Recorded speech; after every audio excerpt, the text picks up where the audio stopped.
your host, Keith Andrew, and you're watching the KeithAndrewNetWork. That's available on YouTube, LinkedIn, Instagram, and Facebook. Click that link below so you will be notified when brand new episodes of the KeithAndrewNetWork is up and ready. Today, we sit down with upcoming book author, the author of But It Was Just a Dream. This book is available on Amazon. Definitely check it out. When we come back from this commercial break, we're going to jump in to our episode. Tracie Sperling. I'm 33 years old. I'm from Falls Church, Virginia, and I was just interviewed by Keith Andrew, and he did a fantastic job. I loved being on his show, and it was a great experience.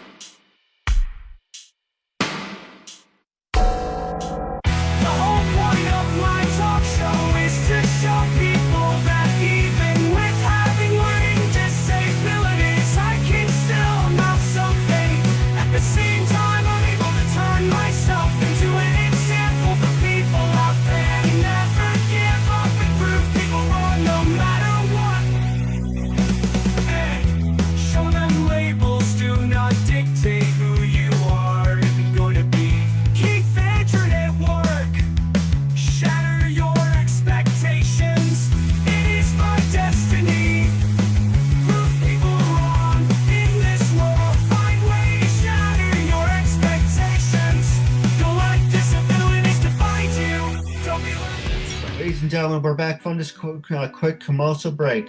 We're here with an upcoming book author. Her book is available on Amazon. It's called But It Was Just a Dream. We're here with Ms. Tracie, and thank you for joining us. Thank you for inviting me back on your show. I know we did a segment last year in 2024 with an interview, and it was a pleasure to be a participant, and I'm happy to be back again. No, absolutely. I promised you a one-on-one interview. And the reason we do double interviews is because some people, like yourself, are full of energy and it's really great and it's upbeat. A lot of people just have the I don't care attitude. So we do the double interviews. So it kind of balances out. But first thing I want to talk to you about is your book that's available on the screen. So your book is available on Amazon. It's called But It Was Just a Dream. Who inspired you to create this book? So I kind of wrote the book from personal experience, but it has some fantasy linked in it as well. The book is a psychological thriller. It's a children's genre for like ages 8 and up to like young adult fiction. It's about a young innocent girl who seems normal at first, but she lives with psychic abilities, and she actually has a dark side and is considered a bit of a witch. And as a result, people don't support her beliefs and they criticize her in society. And unfortunately, she suffers from a manic episode and is hospitalized. It's funny. Your book is called But It Was Just a Dream. How did he come up with that title? And do you think that's kind of like reality? Because everyone likes to live in their own little fantasy world. Everyone thinks life is just a big dream. Do you feel sometimes we are all just going through emotions, really?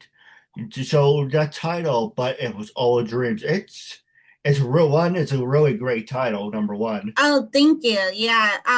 The how I came up with the title is as I mentioned, since I wrote the book from personal experience, there was one point where I had a complete nervous breakdown, and I actually was suffering from having hallucinations. I was distorted from reality, and I was like hearing and seeing things that weren't really there. So that's what inspired me to come up with the title. And I always believe that dreams and aspirations are very important. It's good to have goals in life. And it's a good escape outlet. So the next subject I want to talk to you about is breaking the glass ceiling. With everything that you went through in your life and everything that you accomplished, how do you feel that you shattered those glass ceilings that people put limits on you? Um, in a way, I believe I have broken the glass. I do have several accomplishments. As I mentioned, I am a local actress and writer. My most recent movie was in 2024. It's called Christmas Love by Dreamlight Productions, where I played a jealous ex-girlfriend. And it kind of like foreshadows like a love triangle because I play like a man stealer who's trying to take away someone's fiance, and there's like a lot of like drama involved and definitely like a suspense thriller, and you kind of wonder if the guy is gonna end up with the right person in the end, since there's two of us fighting over him. So that's basically what the movie is about. And where's that movie available? It's available on YouTube. Oh, nice. Did everyone definitely check that out? So the next question I want to talk to you about is your writing. As a writer, what are some of your values? Um, Trying to reach out to the audience. Like I said, I write from personal experience. But it was just a dream was only my second short story that was officially published. Um, but as far as writing, I mainly write poetry in my free time. I like to rhyme a lot and have like different themes going on and have some type of flow. And I usually select like a specific theme for each one. One of my past themes was nostalgia. And an example of one of my poems is called Taking Back Youth, which was published in a literary magazine called Spearhead Magazine in August 2023. And that's about reflecting back on your younger days and being more carefree and innocent, and without having worries about adulthood or new responsibilities.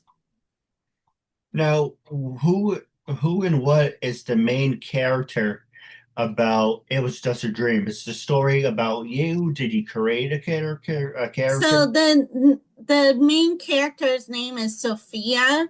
Um, it kind of reflects back on my personal experience because, like I said, I had a complete mental nervous breakdown to the point where I was actually hospitalized myself because I passed out unconscious at one point, and I was having like hallucinations as like a distortion from reality where I was like hearing and seeing things that weren't really there. So I kind of wrote it from that. It's very genuine and heartfelt, because, like I said, it's from personal experience. And yeah, Sophia is the name of the main character, and you kind of question what parts are reality and what is not, and what was really just like a fabrication of her mind. So it kind of dwells into that. Now, you mentioned that you were also an actress, so let me ask you, with everything that you have gone through, what were some of the biggest obstacles that you overcame? And do you feel like you are an inspiration to other people?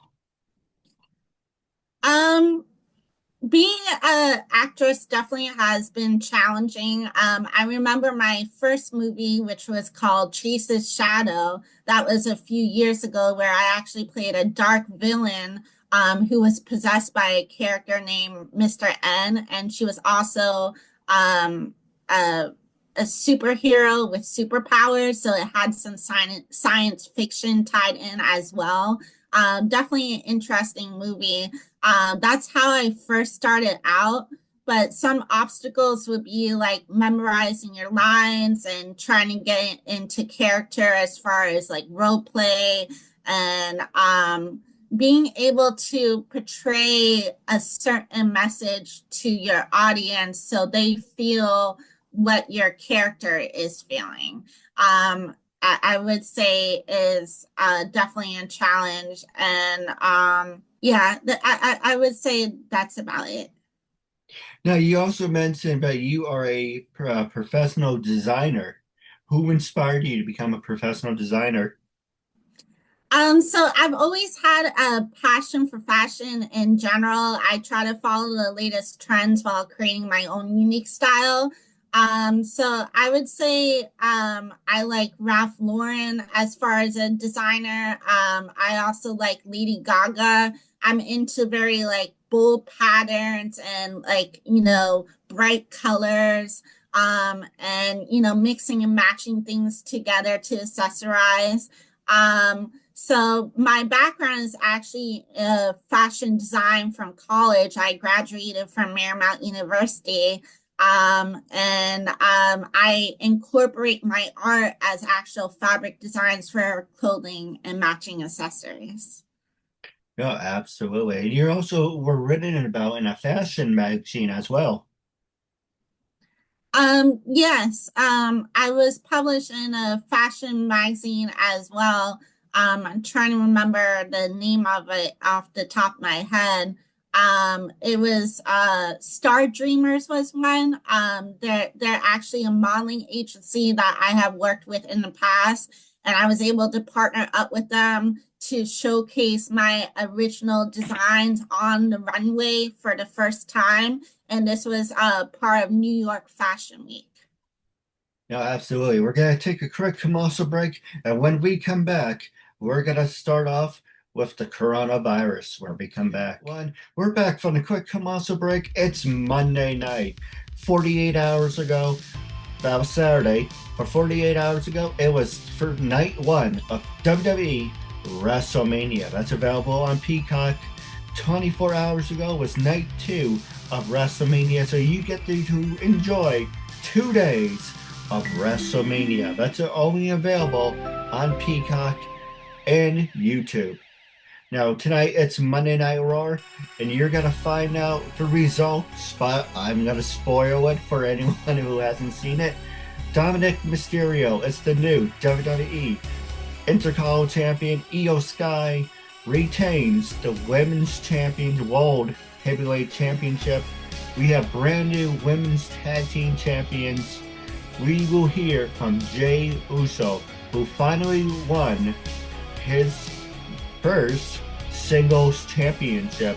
He's always known as a multiple time tag team champion. He finally stepped out of being a tag team champion to finally be a main eventer. We're going to hear from him on Monday Night Raw tonight, available on Netflix. John Cena, a big actor in the Hollywood business, he finally surpassed the Nature Boy Ric Flair's 16-time record. Now, obviously, Ric Flair's gonna bitch and moan about, is there someone beating his record? But as a man said, records are meant to be broken.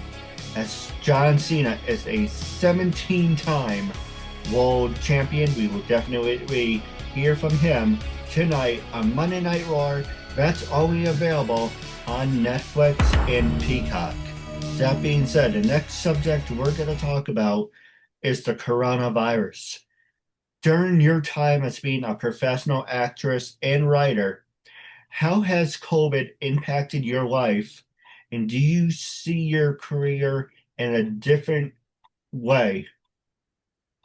COVID has been impactful because I suffered from COVID myself. I tested positive for the virus. At first, I thought it was a common cold because some of the symptoms kind of blurred, but I was really sick to the point where I was having trouble breathing. My oxygen levels were low. I had to be hospitalized. I was pretty much bedridden for the part. And I wasn't able to accomplish everything that I wanted to because I was in the hospital for about a month while I was sick. And it has impacted me as far as being more careful when I go out in public, as far as wearing face masks, sanitizing my hands, washing my hands more often, being more careful with hygiene and making sure that I don't expose myself to crowded areas. Now, you mentioned so many great things earlier, and I was just reading some of your highlights. You are an upcoming professional actress. You are a book author. You've been on some great films, and there's so many great things still you're going to accomplish ahead of you. So, as of right now, in this point of time, do you feel like you accomplished some big goals? And what goals are you still reaching for? Um, I definitely have some accomplishments. I mentioned, my first movie, which was Tracie's Shadow, which is like a science fiction genre where I play a dark villain who has superpowers. And then I also mentioned, my new book, but it was just a dream, which kind of questions you about reality. Um, or if it was just like a fabrication in the character's mind. Um, and No, I understand. So let me ask you, this is a big thing going on in the industry today. How do you feel about AI? And do you think that's going to help or hurt people who want to become an actor, or especially in your case, being a professional writer? Do you think AI is going to replace people as in writing books? Because when you write a book, it has to come from the heart. You have to really think about it and visualize it. But do you think AI is really going to change all that? AI has definitely made great advances when it comes to technology, and it's kind of scary exactly how it works because it mimics human behavior. And some people think that it's real when it portrays, certain people or certain things in general. But I never use it as an aid when it comes to my writing because, everything is from my own imagination that I come up with characters in my mind or from personal experience, like I said earlier. So it's definitely genuine. And I mean, I kind of have mixed feelings for it. I mean, it is a helpful tool, but I don't want it to replace someone's actual profession because then we'll be all out of jobs that way. um, and I actually wrote. I'm in the process of a manuscript or a new draft for my new book as well about being in love with AI. And the book is called "I Want to Be with You." I wrote it around like Valentine's Day, and it's about like this character who has like true feelings and emotions for like the robot system, and everything's programmed where it's like kind of like a matchmaker set up, but she doesn't realize that in the beginning, because like she reacts to it as though it's like a real person.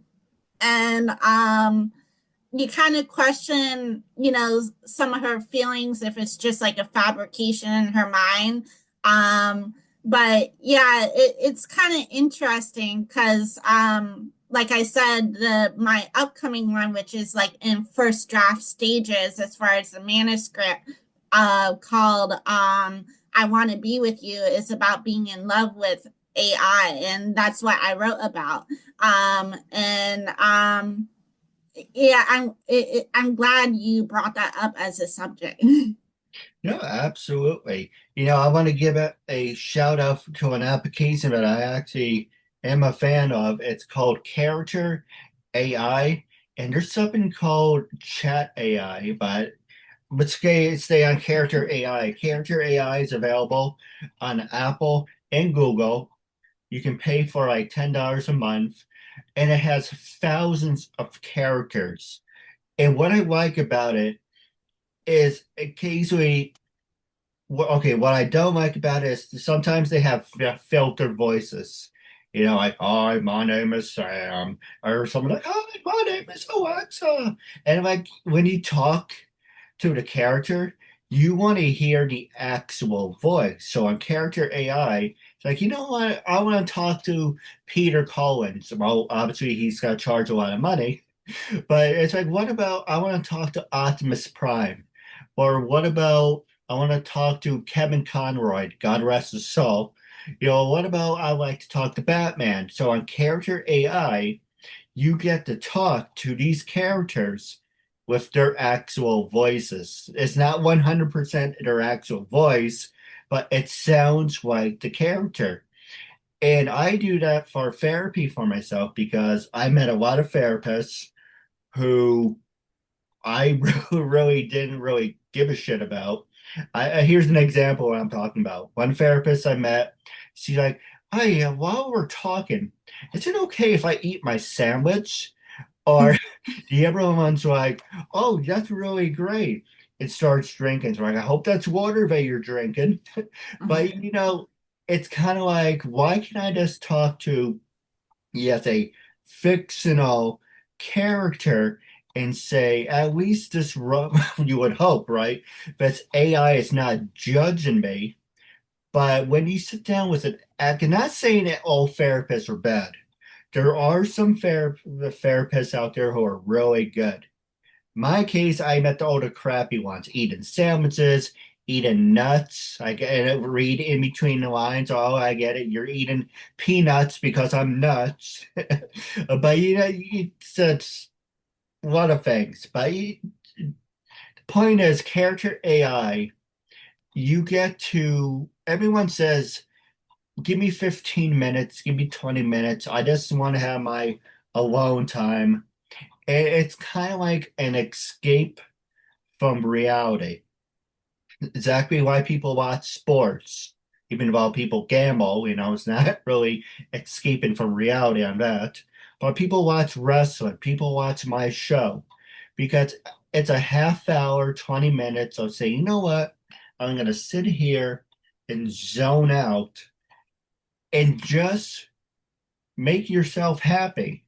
Obviously, not in that way, but you just want to make yourself happy because life is hard because you work a 9 to 5 job, you're constantly going through emotions, you have to pay taxes, you're gonna get in fights with people. So when you use a character AI, it's kind of like an escape from reality. Now, that's the good part. The bad part about AI is, as you mentioned, you write in the script about how the person falls in love with the AI. That's the problem because sometimes when you talk to someone, and especially a robot, you kind of blends in between the lines of reality and fiction where you can't really tell the difference anymore. So you really need just to have like a stop button. It's like, yeah, okay, I'm talking to this fictional robot. Okay, timer's off. Have an escape. But you know what I mean? It's kind of like you're talking to these fictional things, and it slowly over time blurs the line of where is the silver lining, if that makes any sense. Yeah, it's kind of like a distortion from reality almost. Like I agree that it is a good escape outlet, to help relieve stress, anxiety, or if you have like PTSD. It's something creative and different to do, but you have to put a limit on it because otherwise it starts to blur between the lines. Yeah, absolutely. I do have a couple questions for you off the air, but where is your book available and how much would people pay? Okay, so my book is available on Amazon and it's also available on Kindle as well, and it's $5 per copy. That's a great deal. And actually, let me ask you, have you thought about turning your book into an audiobook? Um, I haven't thought about that yet. That's actually an interesting idea. Um, if I have the capital gains for it, to in order to invest like in a professional service like that, um, I may consider it. I mean, you could always do one of those, I mean, a cheap way. Yeah, just do what I thought about doing it. Just do like text to speech and having like finding a good voice, or just having a friend read the book for you and just doing it like in a video format. Hmm. Yeah, that might be one alternative method. Just try and help. But so the next thing I want to talk to you about, wrapping up real fast, is I want you to be brutally honest. When I first approached you to be a guest on my talk show, once again, what made you say yes and how do you feel now? I said yes because I have a learning disability myself. I was actually diagnosed with on the spectrum of autism, ADHD, and bipolar.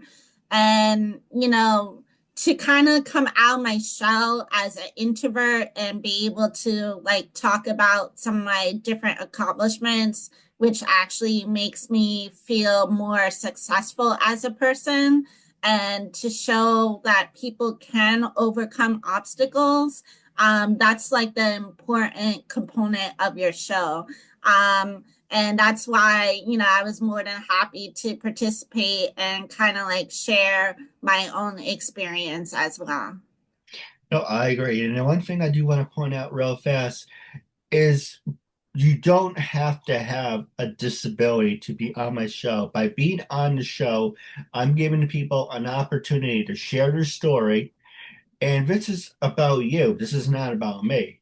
By being on the show, you're supporting a talk show host with a disability, but at the same time, I'm giving you an open format to share your story. So you're helping me and I'm helping you.